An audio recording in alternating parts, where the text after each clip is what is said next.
Caminantes, bienvenidos, ¿cómo están? Bienvenidos a su canal. Recuerda quién eres en este podcast de Camino Recorrido. Estamos de nuevo, Richard, muchas gracias por estar, y su servidora Patricia.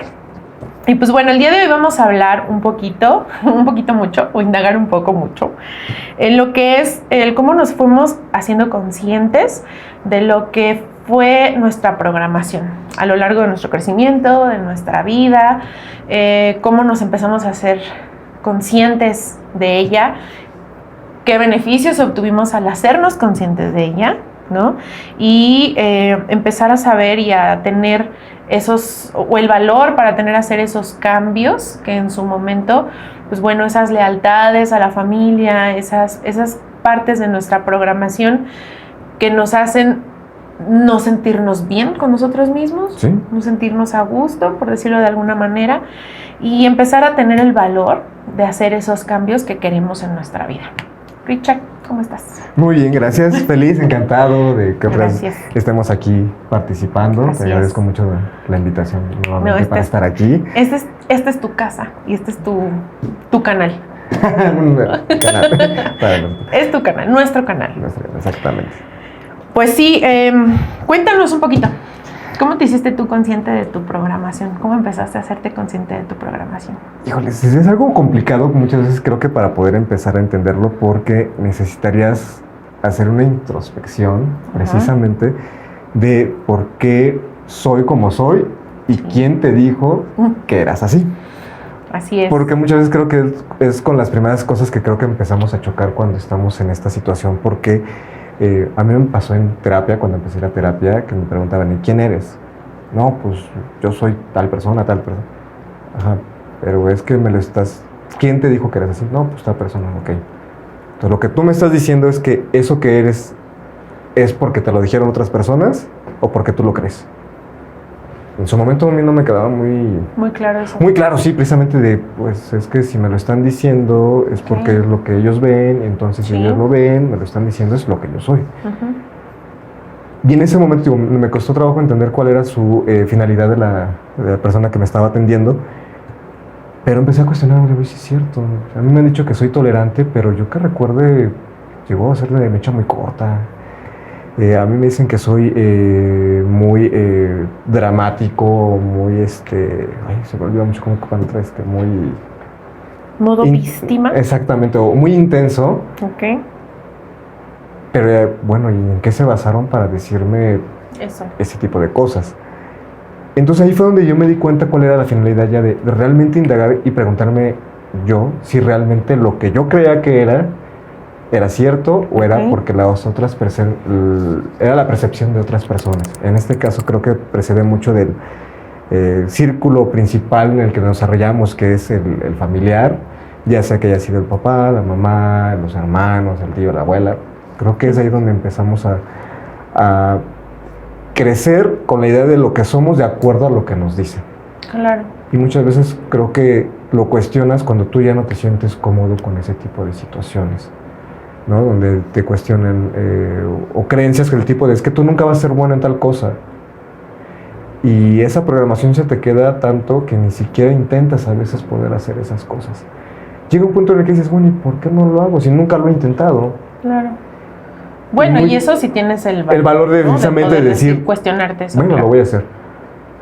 Porque creo que sí es muy fuerte a veces esas creencias por las lealtades que comentabas también. Así es. De manera inconsciente, me parece, de decir, es que si lo intento y me sale, entonces voy a quedarle mal a mi mamá o a mi papá o a la persona que yo, porque es de, híjoles, pues ya le demostré o ya se demostró que no es cierto y no sé cómo lo va a interpretar la otra persona.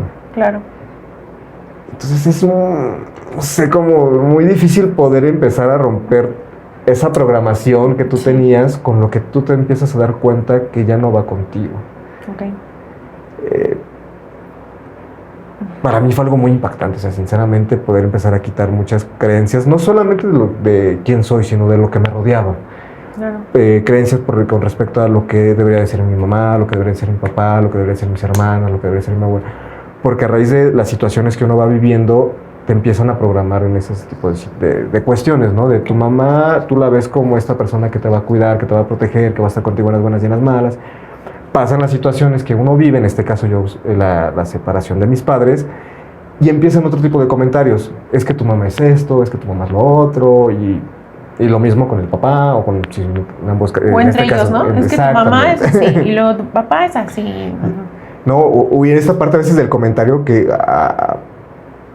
yo no comprendía, o más bien no aceptaba de alguna manera el comentario como tal en sí, de una agresión, cuando haces, es que te parece a tu papá.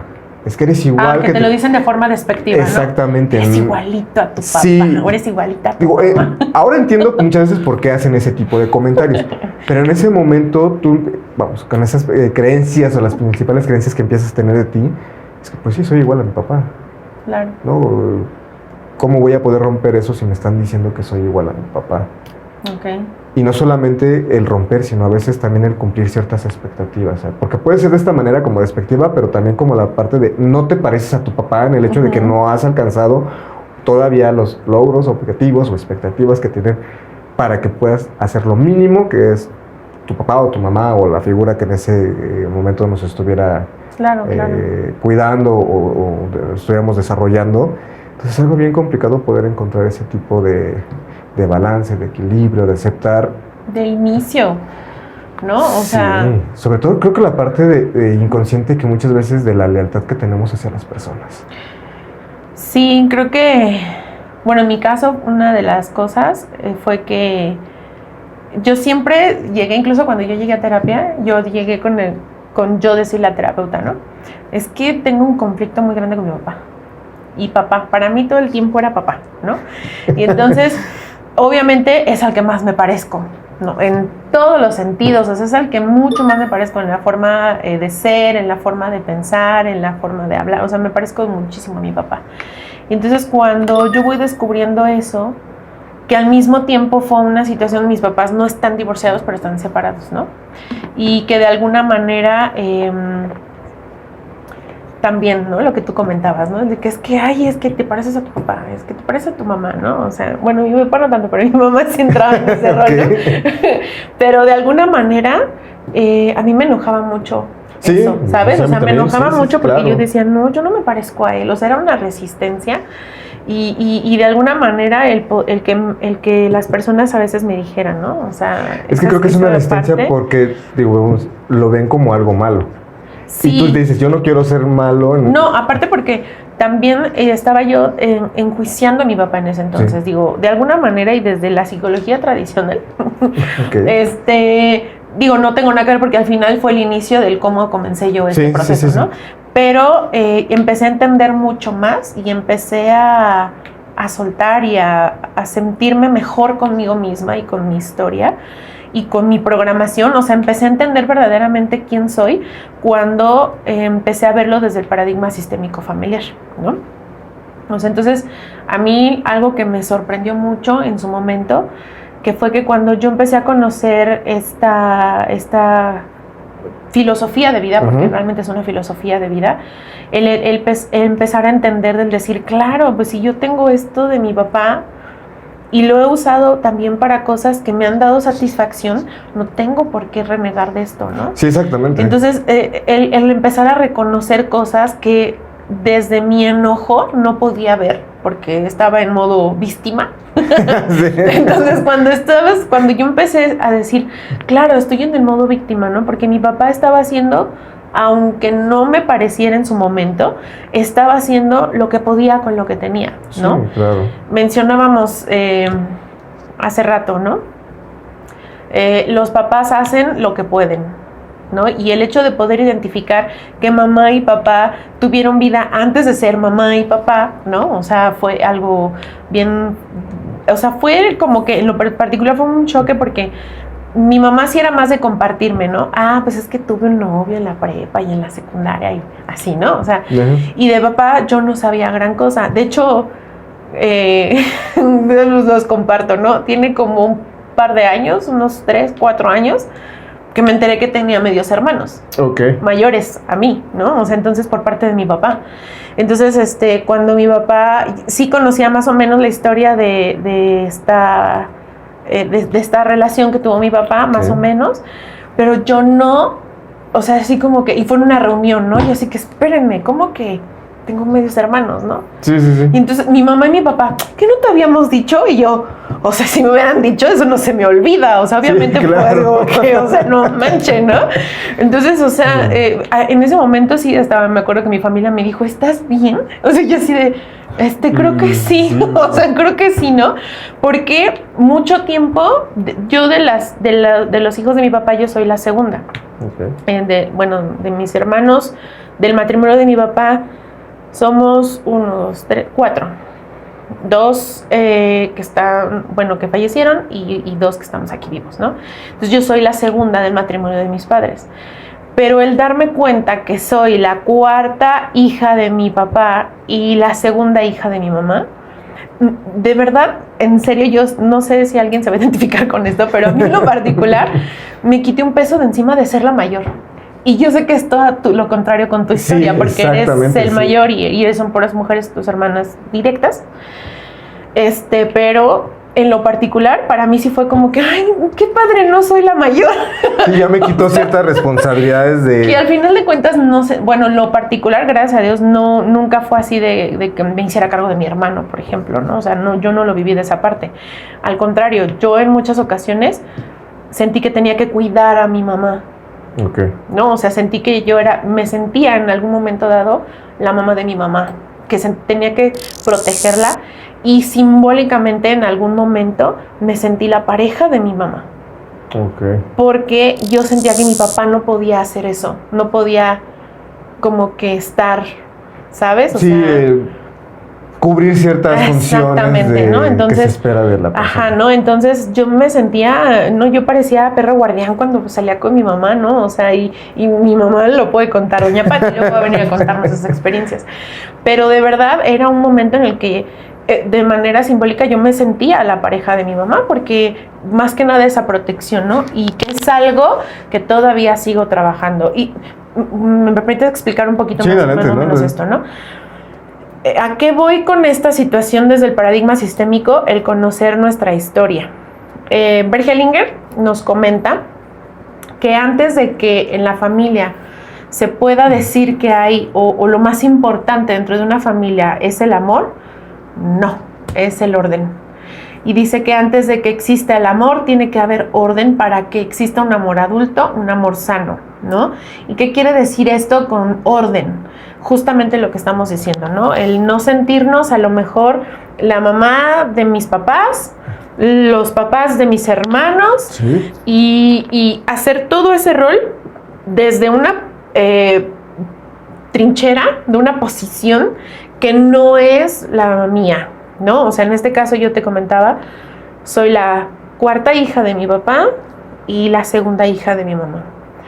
Y que yo soy la pequeña, porque de alguna manera es como se menciona en sistémica familiar, y ellos son los grandes, ¿no? Y el empezar a dejarles esa responsabilidad a ellos, ¿no? Que en su momento, y les voy a decir por qué parecía perro guardián con doña Pati. ¿Dónde estás?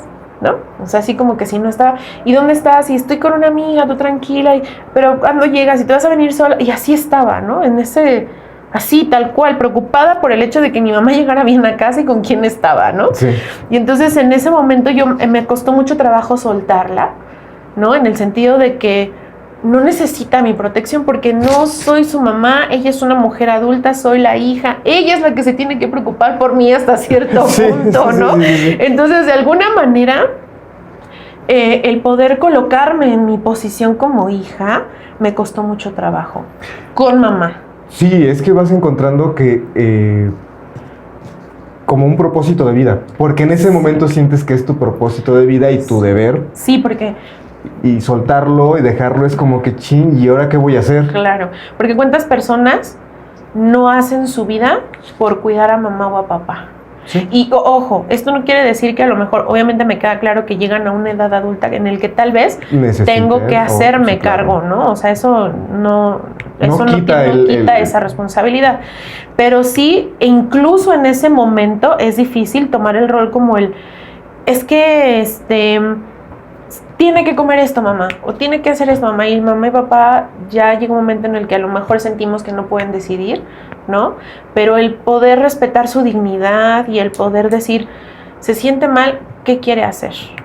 Sí, necesita la oportunidad de... Claro, ¿no? Entonces, de alguna manera sí sabemos que la gente mayor regresa a ser en muchas ocasiones niños, pero en este sentido en el que nosotros hemos estado trabajando en esa perspectiva, es muy importante para mí entender, o fue muy importante para mí entender, que mi papá, con todo y lo que yo considere que sean errores o equivocaciones, está haciendo lo mejor que puede, y mi mamá también, ¿no? Y el soltar esa perspectiva me dio una tranquilidad y una libertad de poder enfocarme en mi vida.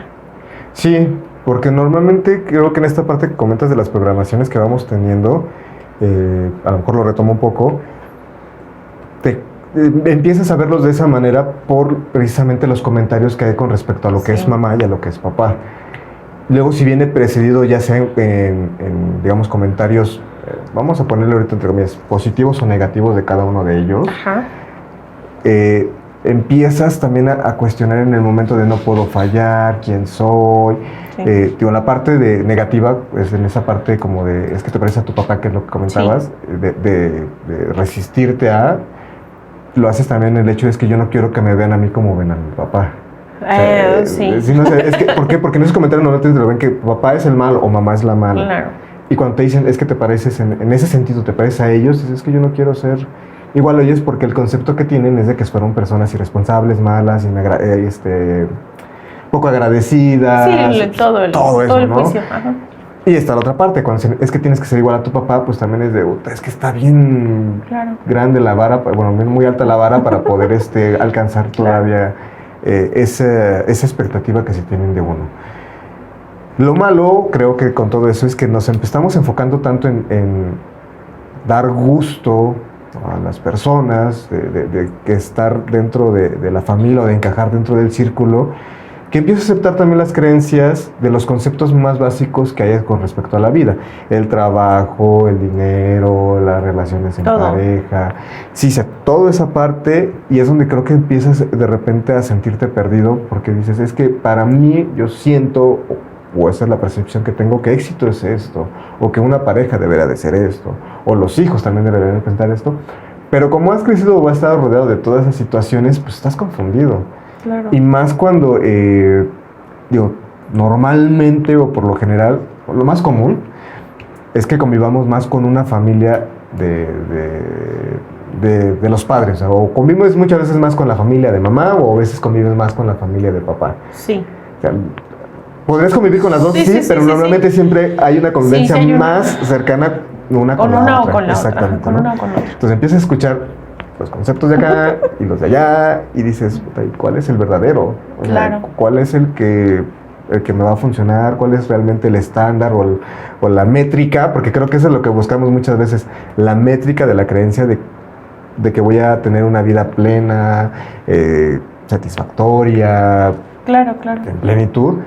Y es donde creo que empiezas a tener ciertos conflictos o estas crisis donde ya es de, a ver, tengo que hacer algo porque de este lado me dicen una cosa, lo he tratado de hacer de esa manera y no funciona. O no me adapto, o no soy así. Sí, no encajo, no sé cómo poder. Incluso hasta en una profesión, ¿no? Por ejemplo, por un lado, dentro de mi familia hay muchas personas que son docentes o licenciados, y tengo otra parte de la familia donde no todos, pero hay más, digamos, ingenieros, o esta parte como de ingeniería, o estudios de ingeniería.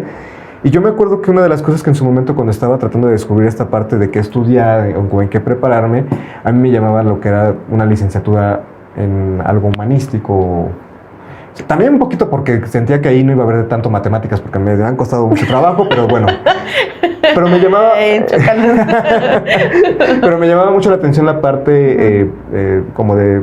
A mí en lo personal me ha gustado mucho el mote que se escucha como el licenciado.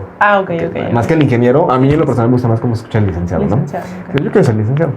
Entonces, por un lado, alguna vez... no sé, pero sí, perfectamente, ¿no? Entonces, por un lado de la familia comentaban que ¿cómo fue la creencia o el comentario? Que si no me quería morir de hambre, estudiara una ingeniería. Entonces, para mí la creencia de que un licenciado se va a morir de hambre me hizo enfocarme en su momento a tratar de estudiar una ingeniería. Pero nunca di con eso. Claro. Sí. Entonces, es donde dices, bueno, es que si ya lo intenté y no me sentía cómodo, pero no es lo que yo siento. Es esa parte que muchas veces nos olvidamos de la intuición. Híjoles, ¿no? Ya en este punto a veces dices, bueno, si lo hubiera seguido la intuición, probablemente otra situación sería, otra cuestión sería, claro. Y no tuviera que haber pasado por tanto proceso. Pero también ves la parte, creo que en esa parte de la sistémica familiar, que son procesos también que tienes que pasar para poder encontrar y para poder fortalecerlos y para poder romper patrones, porque al final del día las creencias no se vienen instaladas por default, sino son aprendidas. Claro. Y van a ser aprendidas del medio donde más nos desenvolvamos o estemos en desarrollo, que en este caso muchas veces siempre la familia. Así es, de alguna... Y la cuestión es que muchas veces esas creencias que tienen las familias son de acuerdo también a una época. Sí, el choque generacional que en muchas ocasiones nos topamos, ¿no? O sea, sí es algo complicado porque de alguna manera... Cuando una persona no tiene desarrollado esa habilidad de adaptación al cambio, por eso existen mucho estos choques tan violentos generacionales, ¿no? O sea, las personas que no se acostumbran al modo de vida o a la toma de decisión de los jóvenes, esas personas que dicen que así como que, ay, la sociedad va en decadencia, lo vienen diciendo desde la etapa de los abuelos y todo eso se va viendo, sí. O sea, al final es eso, ¿no? O sea, siempre hay una decadencia de acuerdo a la época o al tiempo. Sí, no, y deja decadencia, o sea, bueno, sí, pero al final es esa adaptación al cambio, ¿no? O sea, digo, de alguna manera, algo que en lo particular ahorita lo que mencionas eso, ¿no? Yo me topo mucho con personas que dicen, es que mi hijo no quiere estudiar, ¿no? O sea, es que no quiere estudiar y ya está trabajando y no quiere trabajar y estudiar y es que no quiere hacer las cosas bien y entonces, obviamente el mamá y papá creen que con esa programación que ellos traen, lo correcto o la forma de vivir la vida implica el trabajar, ¿no? Realmente. Y hoy en día sabemos que el tener un título, que el tener muchas cosas, hoy en día, sí, obviamente, claro que lo vale y jamás voy a decir que no, porque al final yo soy una persona que le gusta estudiar y que de alguna manera tampoco te garantiza el éxito. O sea, definitivamente no. Yo creo que va más en conceptos de habilidades, más extracurriculares, ¿no? Que obviamente el conocimiento que tú vas teniendo, porque obviamente si tú estudias una licenciatura, si estudias una carrera universitaria, obviamente tienes el conocimiento, tienes otra forma de expresarte, tienes diferente modo y perspectiva de ver la vida, pero al final quien va a determinar cómo te desenvuelves en esa área, qué tan bueno seas, es tu pasión, lo que tú le dedicas a eso, ¿no? Y en muchas ocasiones también a lo largo de mi historia laboral, por ejemplo, me he topado con personas que no tienen educación escolar, de verdad, o sea, que han tenido simplemente primaria o secundaria y son personas económicamente, vamos a ponerlo así, exitosas. Sí. ¿No? Que realmente el concepto de éxito normalmente lo asociamos con cosas materiales, ¿no? Un poder adquisitivo. Ajá, el poder adquisitivo que tú tengas, ¿no? Entonces, de alguna manera, este tipo de cosas creo que hoy en día van cambiando. O sea, definitivamente yo no digo que el dinero no sea importante. Claro, por supuesto que es importante porque al final vivimos en este sistema capitalista. Y es parte de... Claro, ¿no? Pero hoy en día se le está dando más auge a lo que te hace sentir bien, a lo que te da paz, a lo que te hace... Y eso definitivamente se logra teniendo una conexión contigo. Sí. ¿No?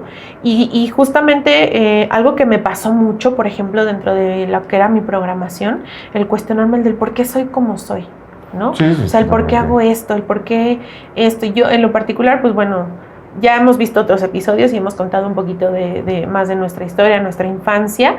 Yo era una niña que mentía mucho. Okay. ¿No? O sea, mentía mucho y era una situación que cuando era muy niña, pues sí era como que, ¿por qué me mentiste? ¿No? Y pues obviamente nadie quiere que lo castigue, ¿no? Pero de alguna manera, cuando yo trabajo esa situación en terapia, me doy cuenta que yo no tenía el control de lo que estaba pasando. Y entonces era una manera en aquel entonces, estoy hablando que era una niña, que en aquel entonces era el porque de alguna forma quería tener el control de algo, ¿no? Y eso fue muy fuerte porque en la adolescencia también era como que de repente me aventaba mis mentirillas con mis papás, ¿no? Sobre todo con los papás, ¿no? Al final de cuentas. Pero de alguna manera era esa parte de poder regularlo, ¿no? Y cuando empecé yo a tomar terapia y a hacerme un poco más responsable de eso, yo dije, claro, ¿no? O sea, puedo formarme una vida en la cual yo pueda decidir porque me estoy convirtiendo, voy a ser un adulto. Sí. ¿No? Voy a ser un adulto. Y entonces en algún momento, obviamente eso me costó mucho trabajo, incluso aceptarlo con el terapeuta, porque obviamente ¿a quién le vas diciendo en la vida? Siendo un adolescente, preadolescente, ¿no? O sea, ¿qué crees? Que soy muy mentirosa. Obviamente eso fue muy difícil, ¿no? Pero, ay, Guadalupe, si me estás viendo, muchas gracias por la ayuda en ese entonces. Entonces, realmente es mi terapeuta en aquel entonces, gracias. Entonces, de alguna manera, hice tal conexión con ella que pude yo trabajar esas cosas tan complicadas de mí, ¿no? Sí. Y el poder entender desde dónde yo estaba haciendo eso, porque yo sabía, cuando yo decía una mentira, yo sabía que estaba haciendo mal. O sea, no era una situación de que, como la mitomanía, ¿no? O sea, no, o sea, yo sabía, yo me sentía mal, pero al mismo tiempo yo decía, no, o sea, era una sensación como que al mismo tiempo de que ya lo arreglé, ya lo solucioné. Sí, pues, ¿no? de poder porque estabas en el control de esa situación. Pero al mismo tiempo sabía que estaba haciendo algo mal, ¿sabes? Entonces, de alguna manera, sí fue algo bien difícil, y cuando pude entender que, porque realmente fue en ese momento en el que yo empecé a darme cuenta de los problemas que había en casa con mamá y con papá, que para mí fue difícil empezar a tomar esas decisiones sin ese patrón de conducta, porque ya era algo que yo traía muy normal de muy ti. Normal, exactamente, ¿no? Y entonces me acuerdo que mi mamá de repente me decía, dice, oye, que tú le dijiste a tu amiguito que tenías un hermanito, y en ese entonces pues mi hermano no, ni en planes estaba, ¿no? Entonces, o sea, yo le decía a mi mamá, no, ¿cómo crees, no? Pero era en ese punto, porque yo recuerdo que en algún momento pues no me gustaba sentirme que era hija única, ¿no? O sea... Sí, porque normalmente el medio que estabas era de que había un hermano o los hermanos. Exactamente, ¿no? Y entonces, y yo me acuerdo que haciendo mi autobiografía, yo recuerdo que en pláticas así como que, ¿es hija única? ¿No? Es hija única. Y yo veía a los la reacción yo veía, deja de eso, yo veía que todos los, por ejemplo, las de las familias de mi mamá, pues mis tías tienen más de un hijo. ¿No? O sea, y de la familia de mi papá también todos tienen más de un hijo. Entonces, al momento es así como que yo oía de que no, pues sí, que se hagan compañía, que son hermanos, o sea, yo oía eso, y obviamente pues el control de reducir ese miedo a ser hija única y no tener a lo mejor un apoyo, o sea, alguien con esa compañía de hermandad, en ese momento, fíjate que sí me asustaba. Sí, claro, asusta. ¿No? Me asustaba, y porque yo oía a los demás que decían eso, ¿no? De que, ay, hija única, no, para que se acompañen, denle un hermanito, para que se... O sea, ese tipo de cosas era así como que en su momento, digo, ahorita lo veo así a reflexión a la distancia, y sí era algo que de niña me angustiaba. Por eso yo me inventaba hermanos, ¿no? O sea, eso era realmente como que mi mayor mentira, ¿no? Me inventaba hermanos. Y y esa es el saber de dónde venía esa conducta, esa programación que en aquel entonces venía, me costó trabajo. Sí, cuesta mucho trabajo aceptar muchas cosas. Sí, y entonces, o sea, yo recuerdo que cuando me acuerdo que mi mamá oía, ¿no? De que tenías una hermanita, pero que no vivió, ¿no? Y que no estuvo, o sea, fue así como que, pues sí, pero no está, ¿no? O sea, porque pues mi hermana... ¿De qué me sirve? Ajá, ¿no? Así como que pues yo no la veo, ¿no? Y que posteriormente contaré algo extra normal que salió por ahí, pero está muy padre esa historia, ¿no? Pero esa programación, el identificar de dónde viene eso, ¿no? Y que justamente esto que comentábamos hace rato, ¿no? Que cuando mamá te decía, es que eres igualita a tu papá, y de una manera despectiva, ¿no? Y era un modo que yo decía, pues sí, si yo tengo conflictos con mi papá, de seguro, como a mí no me gusta cómo es mi papá, pues obviamente llegó un momento en el que mi autoestima se fue vista o mermada por esa perspectiva, ¿no? Y entonces, aparte que mi autoestima, a raíz de que a mí me detectan TDA en la universidad, muchas veces a lo largo de mi historia escolar, aunque yo sabía que era lista porque tenía buenas calificaciones, había cosas que me costaba trabajo aprender, ¿no? Entonces, tuve que trabajar mucho mi autoestima a raíz de eso, ¿no? Y bueno, que tú has lidiado con mi TDA, ¿no? Y que hasta ahorita pues sigo lidiando con eso, ¿no? Pero ya no lo sufro, ¿sabes? Sí, o sea, es que ya es algo que ya no sufro y que yo digo, ok, no pasa nada, ¿no? Entonces a veces tengo el hiperfoco que a veces me obsesiono y puedo terminar algo que a lo mejor no hice en un mes y que digo, tengo un día y lo hago en ese día y no me levanto y a veces hasta no sé, se me olvida tomar agua o cosas así muy normales así, ¿no? en el día. Exactamente, ¿no? Entonces, desde ese punto de vista, sí es así como que dices, ok, ya entendí que es por esto, ¿no? Sí, empiezas a encontrar explicaciones a las cosas. Sí, totalmente, ¿no? Y que pues bueno, posteriormente ya empiezas en una introspección más profunda y empiezas a decir, bueno, ¿por qué me gusta esto? ¿O por qué me gusta el otro? ¿Por qué estoy viviendo esto? ¿Por qué estoy viviendo el otro? Y justamente tú mencionabas ahorita eso, ¿no? Los patrones. Cuando empiezas a identificar esos patrones que tú dices, esto lo viví con mamá, ¿no? O esto lo hace mamá o esto lo hace papá. Algo que a mí me hizo mucho ruido, lo voy a compartir, ¿no? Un patrón que tenemos por parte de una de mis familias es que la mayor parte de las personas nos hacemos cargo de hijos no propios. No que esté mal, pero es un patrón, ¿no? Ajá, exactamente, ¿no? O sea, que por ejemplo, que el primo, su primer hijo, pues bueno, es de corazón, ¿no? O sea, ya estaba cuando conoce a su pareja y luego de repente pasa esto otra vez y otra vez y otra vez y se repite entre tíos, primos y ese es un común denominador de un lado de mi familia, ¿no? O sea, eso es algo. Y del otro lado de mi familia pasa mucho que, por ejemplo, a los hombres les cuesta mucho trabajo tener éxito laboral, ¿no? O sea, sobre todo a los hombres en este sentido, ¿no? Y de alguna manera empiezo a identificar estos patrones y empiezo a ver y digo, ok, ahora entiendo por qué soy de esta manera, ¿no? O de quién lo saqué. Y entonces cuando me empiezan a hablar, es que tu tío, es que tu abuelito, es que tu bisabuelito era así, entonces empiezo a entender más cómo, aunque yo no conozca o no haya conocido a esos parientes, esas emociones o esas conductas se heredan, ¿no? Por eso la sistémica familiar, a mí en lo particular me abrió mucho más mi panorama para entenderme más por qué soy como soy y conectar conmigo, ¿no? Arraigado a esa perspectiva. Ya hemos hablado a lo mejor en el parte de religión o creencias, eso ya lo hemos hablado en otro programa que, por cierto, vayan a verlo. Y que de alguna manera, cuando empiezo a crearme esa filosofía de vida, me es más fácil irlo trabajando, ¿no? El ir aceptando mi programación, mi familia, mi historia, mi sistema, cómo soy, y hacerme responsable que de lo que no me gusta, puedo hacer algo. O sea, puedo, de entrada, no desde el rechazo, sino más desde una aceptación o desde una perspectiva de decir, claro, no voy a rechazar esto porque a lo mejor es algo que no me gusta, lo voy a aceptar, ¿no? Lo voy a asimilar, entiendo desde dónde viene y es algo que yo puedo hacer diferente, no mejor, diferente. Diferente, exactamente. ¿No? No, digo, en esa parte a mí lo que me ha ayudado mucho, en aunado esta parte de la sistémica familiar, también es en comprender precisamente que muchos de los conceptos o de las creencias que vamos teniendo de la vida, precisamente tienen que ver mucho con estos cambios de generaciones. Sí. O sea, para mí poder entender, por ejemplo, la parte de que éxito, no sé, en la generación de mi abuela o de mis bisabuelos, se consideraba una persona exitosa si podía mantener vivo a todos sus hijos, porque normalmente el índice de mortalidad en aquellas épocas era pues muy grande porque las faltas de cuestión de salud, por una guerra, por otras situaciones que a lo mejor no vivimos el día de hoy. Entonces en esa parte te empiezan a tomar en cuenta que el éxito va de la mano con el sobrevivir. O sea, si tú sobrevives en ciertas situaciones, entonces tienes ese éxito.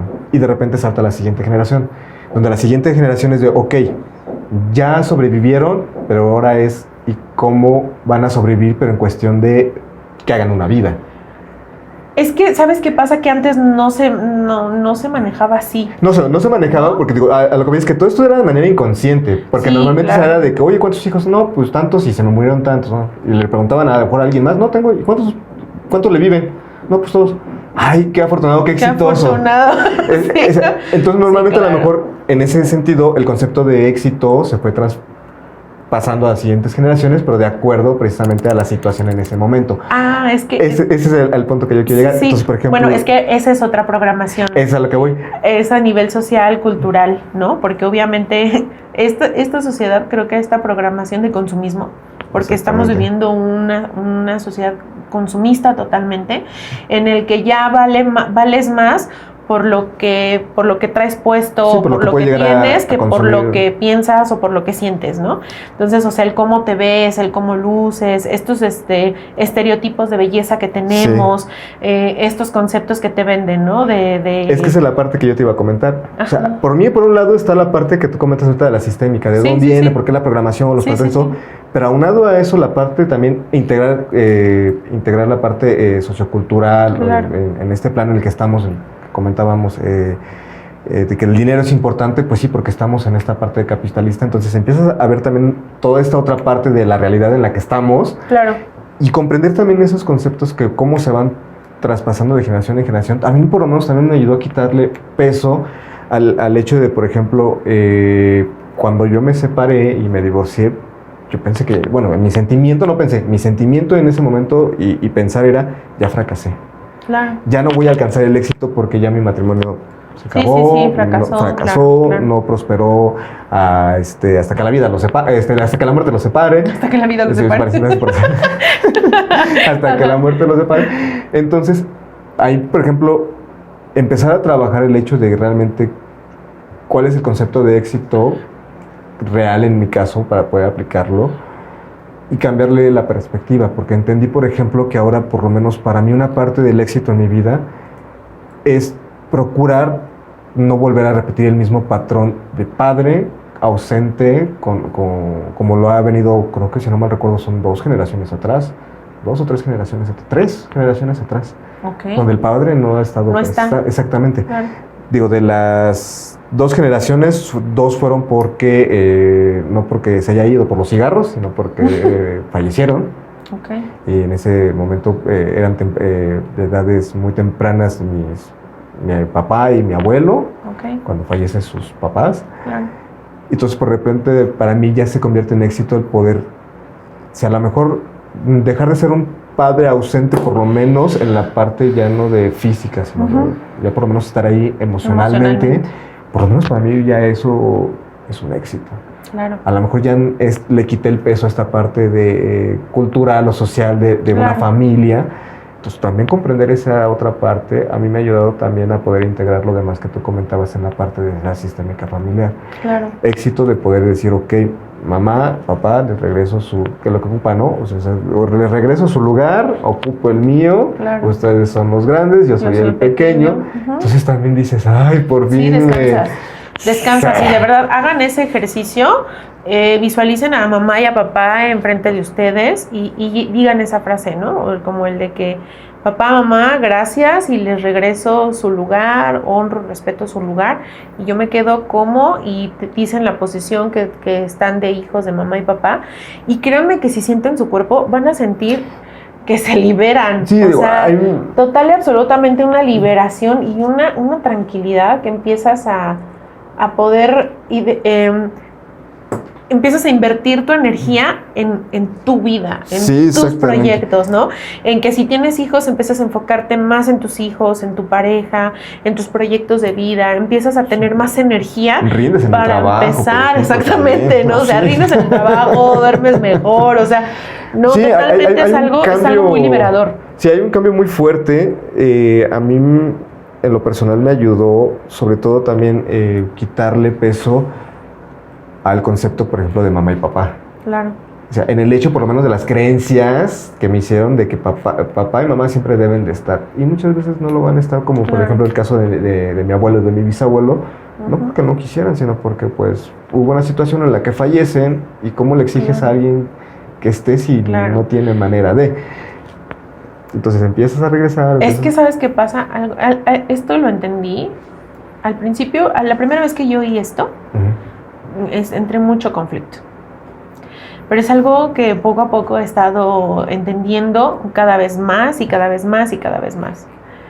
Y no es obligación de mamá y papá quererte. Eso, sí. Dímelo a mí. Eso es algo bien fuerte de entender. Sí, es muy fuerte de entender. Porque a nivel social, obviamente, se tiene un estándar de lo que debe ser mamá, de lo que debe ser papá, lo común, ¿no? Exactamente, o sea, lo común. Estamos hablando de lo común. Pero al final, y después de todo esto, eso es algo que es difícil de entender, un poco muy complicado de interiorizar. Y al mismo tiempo, cuando lo entiendes, es muy liberador. ¿En qué sentido? Me queda claro que a lo mejor para las personas que han tenido esa ausencia de mamá y papá, yo creo que no han sentido ese cariño, a lo mejor ese amor, esa cercanía, obvio es difícil entenderlo, ¿no? Sí, es difícil porque, vamos otra vez al concepto que comentan, como mamá y papá te dan ese cariño y ese amor y ese cuidado incondicional, claro. Y cuando no lo has recibido por las circunstancias que hayan sucedido, de repente también está esta idea, o por lo menos yo fue la creencia que tenía en su momento y con la que estoy trabajando, es como mamá y papá no me dieron ese afecto, ese cariño y ese cuidado, claro. Yo no me merezco que alguien más me venga y me cuide o, claro. o que haya ese cariño, ese afecto, esa atención, porque si no lo recibí de papá y mamá, pues ¿qué me puedo esperar de otras personas, por supuesto? Entonces, a mí en lo personal, una de las cosas que digo sinceramente, ahí donde no sé si esté mal, sino para que me corrijas, este concepto donde hay un pacto de almas, donde precisamente se supone que ya está ese pacto con las demás personas que vas a encontrarte en este plano. A mí lo que me ayudó, y es en lo que tú comentas ahí, entender, y fue algo que trabajamos, que posiblemente el pacto que yo tenía de almas con mis padres era nada más de traerme a este mundo y se acabó.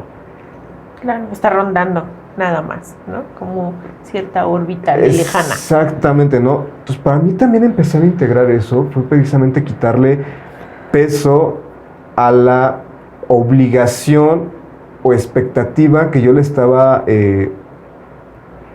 cargando a mi madre. Okay. O sea, en el hecho de es que tú eres mamá, tú me debes de querer, tú me debes de cuidar y tú tienes que aceptarme como soy, no me importa si me parezco a ti, a mi papá, lo que haya hecho o no haya hecho, o sea, tú me tienes que querer porque incluso el concepto... hoy se dice eso, ¿no? Sí. O sea, de que no importa que sea la peor persona, pero a un hijo la mamá siempre lo va a querer. Exactamente. O sea, obviamente si eres afortunado y bendecido de alguna manera, el hecho de que tengas a tus papás en esa posición, ¿no? O sea, obviamente, claro que está ese amor, por supuesto, pero definitivamente, y sabemos hoy en día que hay personas que no tienen ese amor paternal, no tienen ese amor maternal, es difícil darlo, aceptarlo, y eso también está bien, porque ellos están en ese proceso. Recuerden que una de las frases con las cuales podemos empezar a entender mucho este tipo de trabajo, o esta filosofía de vida de la sistémica familiar, es que no puedo dar algo que no tengo. Vamos a suponer que si mamá o papá no me quisieron, ¿no? O sea, fui una persona en la cual no me sentí querida, ni amada, ni cuidada, ni protegida por mis papás. ¿Qué va a pasar? A lo mejor sí, y lo más probable, ¿no? Y lo más seguro es que efectivamente ellos tampoco nos sintieron ni ese amor, ni esa protección, ni nada desde esa perspectiva, ¿no? O sea... Sí, a mí tan fácil como el ejemplo que yo tengo. O sea, si mi abuelo no tuvo un papá, no sabía cómo ser papá. Claro, pues, porque no puedo dar algo que no tengo. ¿No? Entonces, él es papá, probablemente a lo mejor con algunos hijos sí pudo estar presente. Claro. Pero a mi papá no le tocó. Así Entonces, es. mi papá no tuvo un papá y su papá no tuvo un papá. Exactamente. Pues de alguna manera, ¿qué me esperaba yo? Y de alguna manera yo lo repetí. Si yo no tuve un papá, de repente, ¿cómo podía? Sí. Que dentro de esto, precisamente de ese como pacto de almas o estas otras filosofías que hay para poder entender a lo mejor la vida, el por qué estoy aquí, el por qué... Desde un paradigma espiritual. Exactamente. ¿No? Me queda claro, una de las cosas que en algún momento leí fue algo que me ayudó y me dio fuerza para poder hacerlo diferente, que normalmente siempre va a haber alguien que se haga consciente para precisamente romper el patrón. Sí. Porque normalmente lo que yo recuerdo que haber leído, que los patrones que están ahí presentes es porque hay algo que se debe de sanar y tiene que llegar alguien a que lo sane. Claro. Entonces de repente yo de alguna manera descubrí y sentir que en mis manos podía estar romper ese patrón. Claro. Dije, pues voy a tener que hacer lo que tenga que hacer. Sí, por supuesto.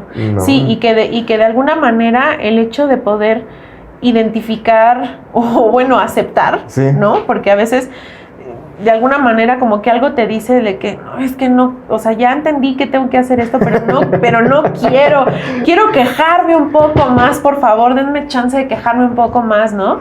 No, entonces, o el ¿por qué a mí? O sea, ahí están los demás. Ajá, ¿no? Sí, no es como cuando dices, vida ya, por favor, ¿no? O sea, sí, por supuesto que totalmente, y de alguna manera sí, siempre estamos en de alguna manera en modo queja, ¿no? Pero, cuando empiezas a entender este tipo de situación y cómo se vive ese drama, ¿no? Y que dices... No, y cómo sí está relacionado todo. Drama. Porque eso a mí lo que me impresionó, cómo de repente todo va encajando y relacionado. La parte que comentas, ¿no? Si mi mamá no tuvo ese cariño y ese apoyo de sus padres en su momento, porque si no me recuerdo, mi mamá es de las hijas del medio. Ajá. Entonces, por un lado, mis abuelos, quiero pensar, digo, la verdad es que no conozco bien esa historia, pero tú me habías comentado otra vez, no la sabes, pero vete al resultado. Claro. ¿No? Entonces, quiero pensar, si yo estuviera en esa posición, con mis hermanas estoy en esa posición, normalmente el hermano del medio, pues se siente excluido, porque por un lado están los hijos grandes, pues que a lo mejor hay que pagar la universidad, que están más cerca de alcanzar un éxito para que puedan apoyar en la casa. Pues, entre comillas. Pero por un lado vienen hijos más pequeños, que necesitan más atención, que necesitan más cuidado. Entonces el del medio es como de, pues ni uno ni otro, porque o están enfocados hacia... Y el medio es de... Sí, el sándwich, ¿qué onda? Exactamente. Entonces ahí fue también donde dije, bueno, pues con razón mi mamá de repente a lo mejor en su momento le costaba poder tener una manera de ser mamá muy distinta, porque ella también no sabe cómo poder manejarlo, no sabe cómo poder externarlo y expresarlo. Y volvemos a lo mejor al tipo de creencias, porque cuando tú normalmente llegas a reclamar algo a los padres, también está es que eres un mal agradecido. No es que sea mal agradecido, simplemente a veces, no, es que tú no sabes. No, yo soy o sea, y realmente sí llegamos a hacerlo así. Sí, no estoy diciendo que no. Sí, no, mal agradecidos, somos los peores, somos los jueces más duros con ellos. Sí, y a veces también los papás en esa... Y luego nos tocará a nosotros. Ya me va a tocar. Me va a tocar, claro, por supuesto. Ya me está tocando. Sí, o sea, pero porque al final bien dicen que hasta que eres padre es cuando entiendes, ¿no? Ese tipo de situaciones. Pero es que ahora sí luchas con ciertas cosas. Pues digo, volvemos a un sistema de creencias. Sí, obvio. Porque precisamente a mí me decían, cuando seas padre vas a entender a lo mejor porque tus papás hicieron lo que hicieron. Sí. Pero al contrario, soy padre y en su momento, y todavía hay ocasiones en las que digo, es que no comprendo cómo es que siendo padres no tienen este sentimiento o esta sensación o esta otra perspectiva de verlo, si lo sufrieron y lo pasaron, como por qué no por hacer algo distinto. Claro. Volvemos al tema. Sus creencias, su proyección y su responsabilidad de ellos. Y ya yo creo que eso hablaría más del tamaño de heridas que tienen. Más que el hecho de decir, por ejemplo, digo, para mí sería esa reflexión, ¿no? Del decir, entonces, hoy que soy papá, hoy que soy mamá, y hoy no me cabe, ¿no? O sea, a lo mejor fui una niña abandonada, dices, no sé, no me cabe en la cabeza cómo es posible porque yo no podría dejar a mis hijos, ¿no? Uh-huh. Y entonces, para mí, esa reflexión me llega cuando llego a escuchar eso, le digo, entonces imagínate qué tan grande es la herida que tuvo que dejarte. Sí, imagínate qué tan grande es el vacío o el dolor que se siente, o la ignorancia, ¿no? La incapacidad, porque también no sabemos cuáles son los comentarios que ella recibía que definitivamente mamá o papá decidieron retirarse, ¿no? Porque incluso yo recuerdo mucho en una constelación que en su momento tuve la oportunidad de ver en internet de Bert Hellinger, que él decía, ¿no? Papá se fue por amor a ti. Y entonces la persona decía, ¿cómo, no? O sea, no entiendo eso. Y entonces Bert Hellinger, de esa reflexión, Bert Hellinger decía, ¿no? Dice, porque antes de hacerte más daño, prefiere irse, porque no sabe cómo hacerlo. No sabe cómo quererte, no sabe cómo cuidarte, no sabe cómo sentir realmente esa conexión. Y entonces, eso es un acto de amor, el que se vayan. ¿no? Porque entonces para hacerte... No, es que es algo que... No es que no me haya... así, amigo. Es que no es que me haya llegado, es que es algo que ya tenía esa información. O sea, me quedo pensando sí, pero en esa interiorizarla es difícil, el entenderla. Ese es el punto que te iba a comentar. El entenderla y el hacerla propia y decir, ok, y que aparte aceptes eso, ¿no? El decir, claro, por supuesto, porque a lo mejor no sé qué pasó por su mente, como lo decíamos hace rato, ¿no? O sea, obviamente mamá y papá fueron personas antes de ser mamá y ser papá, ¿no? O sea, porque en su momento también tuvieron dudas sobre sexo, cómo fue su primera vez, su primer amor, cómo les rompieron el corazón, cómo persiguieron sus sueños frustrados, metas, a lo mejor querían estudiar y no pudieron, a lo mejor también se hicieron cargo. O sea, el poder entender y empatizar un poquito, ¿no? Que entre esa empatía del decir, claro, pues no conozco de esa parte de la vida de mis papás, ¿no? Sí, y, bueno, por lo menos en mi caso ha sido un tema todavía de cierto proceso de digerir y de soltar. Claro. Porque yo en su momento me creía mucho con el derecho de poder reclamarle todas esas situaciones a mi mamá. Ahí nos creemos, amigo. Bueno, no. Eso es el proceso. Es el proceso. Digo, hago mención o hago mucha referencia, lo quiero aclarar con mi mamá porque ha sido el trabajo más fuerte que he tenido que hacer con ella, o el que me ha implicado más esfuerzo y más atención. No estoy diciendo que mi papá esté excluido de o que no tenga yo también ese tipo de conflictos con él. Claro. Pero por lo menos precisamente por las creencias, porque la mayoría de los comentarios que yo tenía con respecto a una mamá era que una mamá tenía que estar para todo, como sea y como estuviera, pero con sus hijos siempre. Siempre juntos. ¿No? Recuerdo que alguna vez hubo un comentario, no me acuerdo si fue del lado de mi papá, de mi mamá, alguien. Digo, lo voy a tratar de mencionar como lo recuerdo, pero decía que una perra ni siendo tan perra deja a sus hijos. Algo así, haciendo referencia a que ni la peor o una persona siendo tan mala o lo demás, es capaz de hacer eso. Claro. Yo me acuerdo cuando lo escuché fue de, oye, pues sí, ¿no? O sea, si ya vengo escuchando que el mamá y todavía esto y ya, pues entonces, ¿qué tipo de persona es? Para mí fue muy fuerte poder soltar todo eso porque a mí sentía que tenía ese derecho de poder reclamar todas esas situaciones a mi mamá. Que si a mí no me iba bien en cierta cosa fue porque ella no estuvo presente. Si yo tenía cierta educación distinta a la mejor a la que ella le gustaría ver en mí ahora, es porque ella no estaba. O sea, todo era de, pues, tú tienes la culpa porque tú no estabas. Tú tienes la culpa porque nos abandonaste. A mí también me pasó eso. Entonces, de repente, saber que ya no, digamos, tienes excusas o los pretextos para seguir con ese modo víctima y de culpabilizar a los demás y realmente hacerte responsable de que la vida, las decisiones, de lo que eso cómo implica, ¿no? Exactamente, no, pero sobre todo en la parte en la que cómo estés tú al día de hoy, por lo menos a la edad que tenemos ahorita o en este momento de la vida, ya no es responsable, más bien ya no es culpa ni de tu papá, ni de tu mamá, ni de tus abuelos, sino realmente es una responsabilidad 100% tuya. ¿A qué voy con esto? A mí me está costando trabajo todavía ciertos procesos o de todo esto que he comentado, ya mucho ha sanado, ya mucho, por lo menos me siento en paz y tranquilo, pero todavía está en la parte del proceso por las, digamos, pequeñas quejas que siguen quedando, porque implica ya hacerme totalmente responsable yo. Claro. Y al final cuentas, ¿a quién le gusta saber que si la situación que vives hoy, pues realmente es tuya nada más, no de alguien más? Sí, y aparte porque, bueno, ahorita estamos hablando de lo que es el concepto de lo que en su momento vivimos esta programación con mamá y con papá, que son nuestro primer filtro, ¿no? Sí, pero de ahí parte todo lo demás, pareja, dinero. Porque viene pareja, o sea, porque él viene en pareja. O sea, realmente creo que uno de los modos en los que tú puedes identificar más claro tu programación es en pareja. Porque o sea, bien dicen que la pareja es tu mejor maestro. Mejor reflejo. Mejor reflejo de ti mismo, porque incluyes mucho esto de lo que te choca, te checa. Sí, la ley de espejo que hablábamos la otra vez, ¿no? Entonces, de alguna manera, cuando hay cosas que no te gustan de tu pareja, hay cosas que tú dices, híjole, todo esto, cuando empiezas a tener esa introspección, ¿no? El decir, bueno, ¿por qué llegué con este tipo? ¿O por qué llegué con esta tipa que nomás no? Y a lo mejor nos hacemos la vida imposible los dos. ese tipo de situaciones, empiezas a identificar que normalmente porque te es conocido. ¿No? Claro, porque efectivamente hoy en día sabemos que nuestra programación emocional como adultos,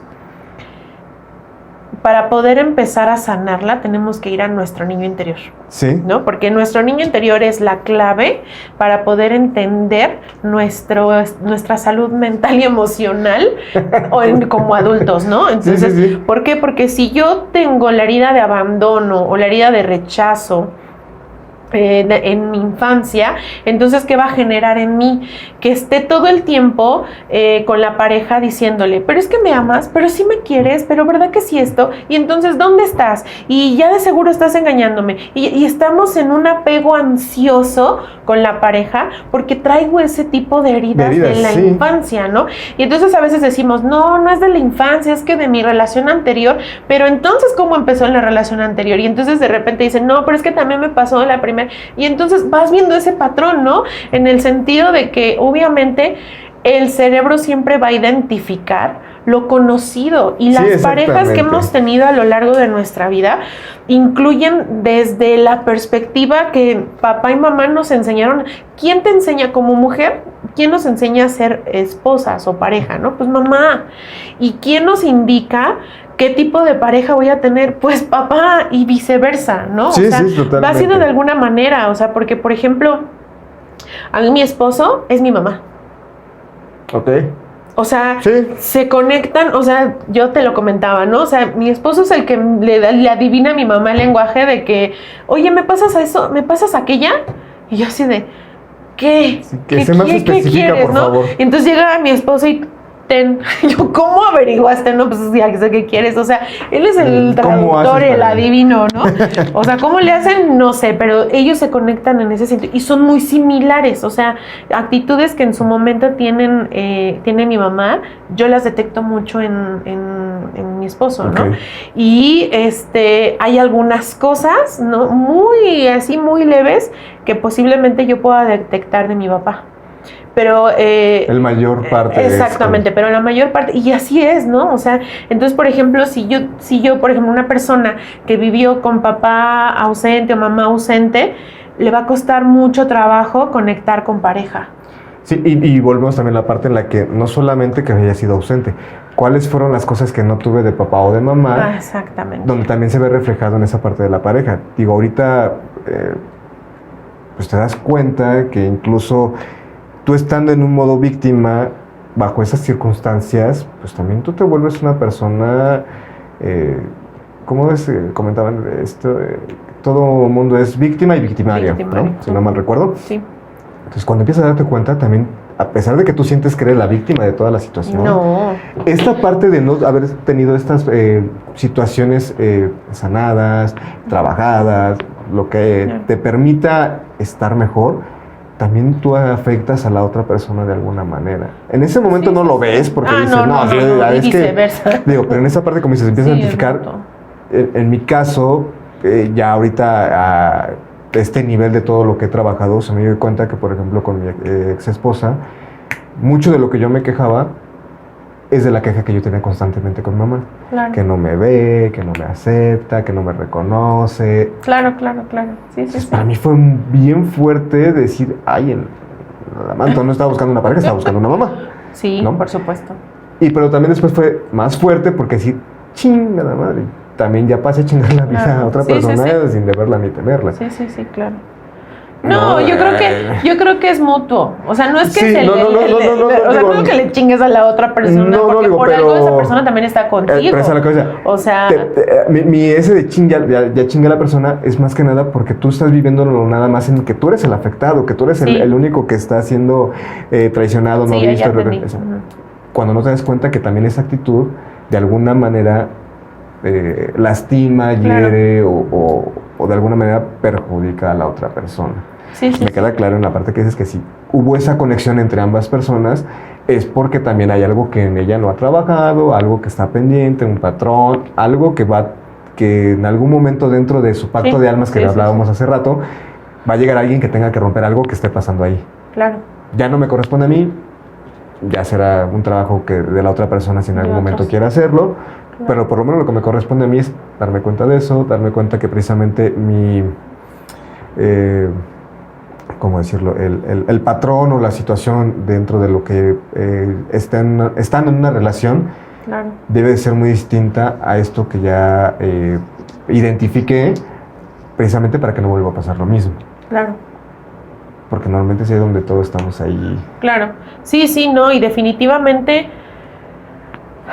cuando empiezas a identificar sí, es que es algo muy... esos patrones de conducta, de dónde viene, de dónde lo adquirimos, cómo lo aprendimos, cuando empiezas a crear y empiezas a limpiarte de todas esas expectativas del sistema familiar, de lo que es la sociedad, ¿no? O sea, de lo que en su momento se espera de ti como mujer, de lo que se espera de ti como hombre, de lo que se espera de ti como mamá, como papá, como hija, como papá. Sí. Cuando empiezas a verdaderamente conectar contigo, es bien padre. O sea, de verdad, se los juro, caminantes, es súper bonito el empezar a ver y darte cuenta de que tu vida puede ser como tú quieras.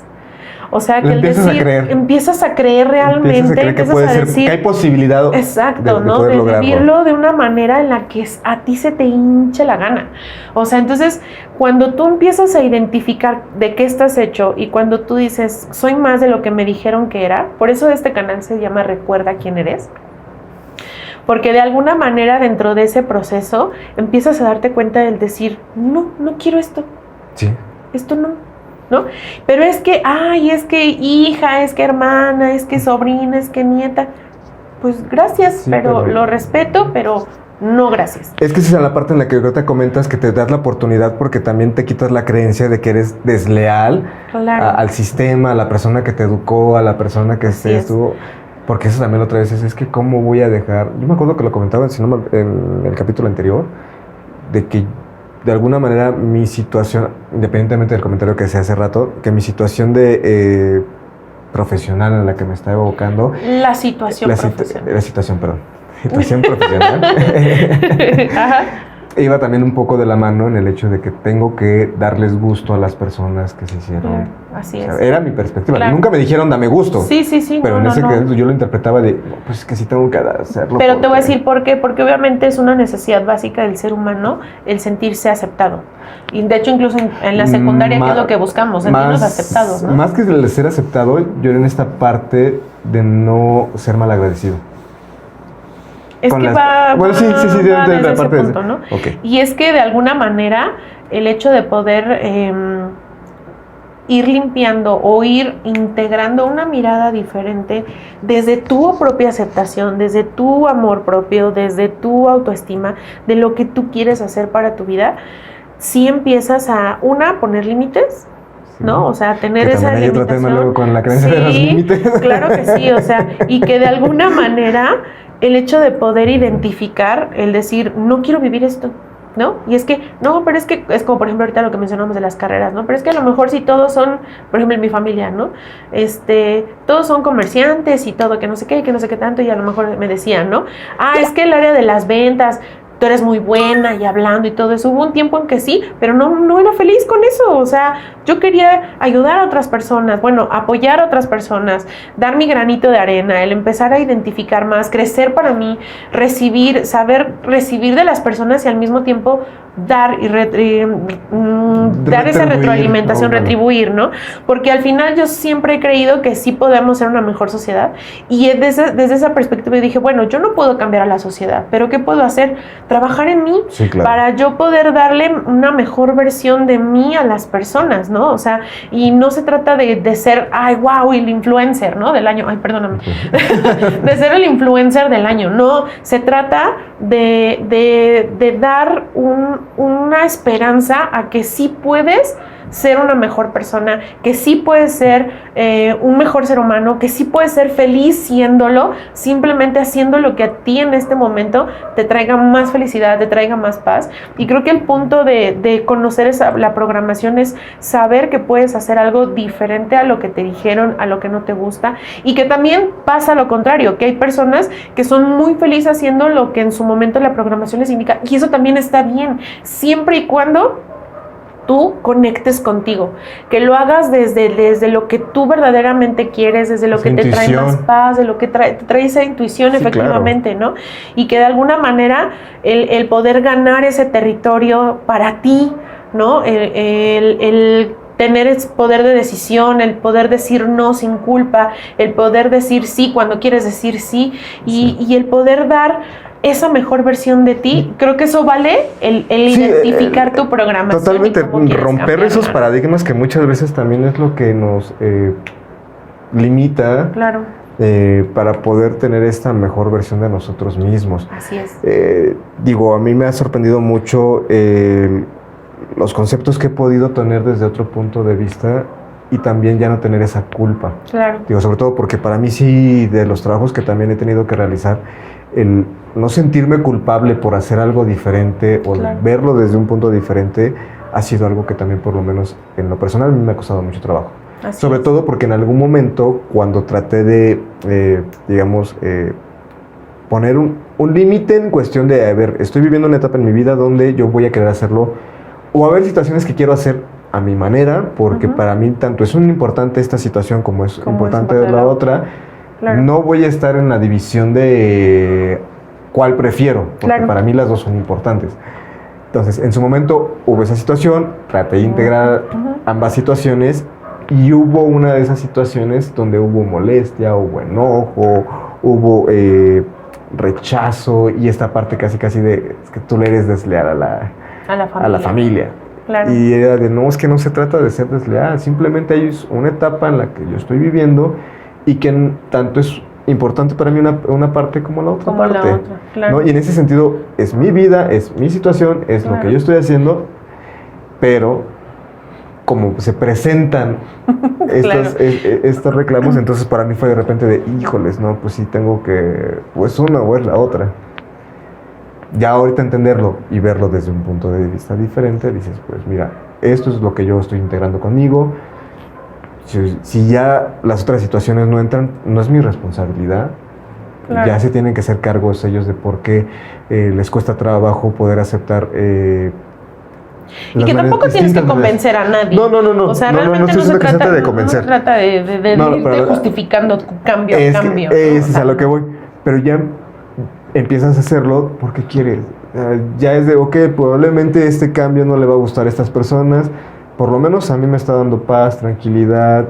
Sabes que va a haber comentarios otra vez. Por lo menos, no, te da paz. O sea, es que, bueno, yo he visto en tu proceso que de alguna manera, y es algo que te he dicho, ¿no? Sí. O sea, que es algo que te he admirado mucho porque sí has cambiado bastante. Y los cambios que tú has hecho y que lo has interiorizado y que los has aplicado, te ayuda, y creo que te ha ayudado a moverte de lugares, de situaciones, de personas que definitivamente dices, aquí no es, ¿no? Sí, porque vas entendiendo, ya no nada más es el modo víctima.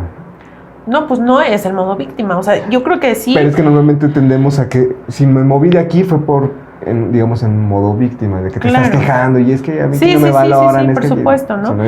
Y al final ya no es ese sentido de decir, si tú le dices al otro, oye, ¿sabes qué? El arroz hace daño, ¿no? Y el otro, no, yo amo el arroz. Entonces tú dices, bueno, es tu bronca, ¿no?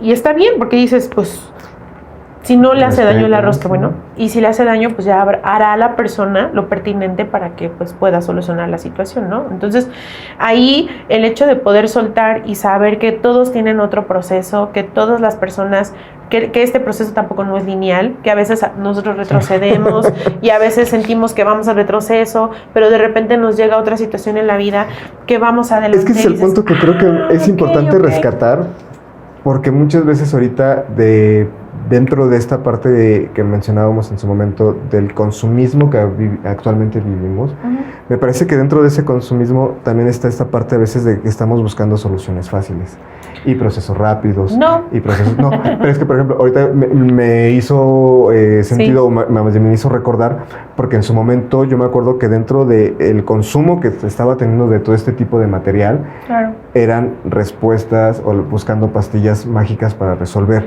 recetas de cocina. Pero a lo que voy es, Que si vieron el capítulo anterior saben a qué nos referimos con las recetas de cocina.